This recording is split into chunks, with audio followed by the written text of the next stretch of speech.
ইয়া রাসূলুল্লাহ ইয়া হাবিবাল্লাহ আইয়ুল আমালি আফদল, আল্লাহর কাছে পৃথিবীর মধ্যে সর্বশ্রেষ্ঠ আমল কোনটা?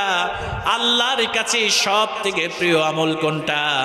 আমার মুসলমান ভাইয়েরা, বিশ্বনবী সাল্লাল্লাহু আলাইহি ওয়াসাল্লাম বললেন, ঈমানু বিল্লাহি ওয়া রাসূলিহি, এক নম্বরে হলো আল্লাহর কাছে সবথেকে পছন্দনীয় আমল হলো আল্লাহ এবং তার রাসূলের প্রতি ঈমান গ্রহণ করা। জোরে বলেন সুবহানাল্লাহ।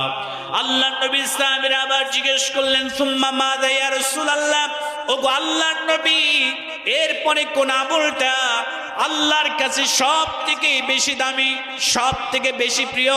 আল্লাহর নবীজি বিশ্ব নবী সাল্লাল্লাহু আলাইহি ওয়াসাল্লাম বললেন, আল জিহাদু ফি সাবিলিল্লাহ, আল্লাহর কাছে 2 নম্বরে শ্রেষ্ঠ আমল হলো, ও মুসলমান ভাইরা, আল্লাহর কাছে পছন্দনীয় হলো আল্লাহর রাস্তায় জিহাদ করা।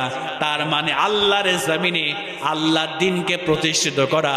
এইটা হলো আমার আল্লাহর কাছে 2 নম্বরে পছন্দনীয় আমল। জোরে বলেন সুবহানাল্লাহ। সাহাবায়ে কেরাম আবার জিজ্ঞেস করলেন, সুম্মা মাযা ইয়া রাসূলুল্লাহ, এরপরে কোন আমল আল্লাহর কাছে সব থেকে দামি?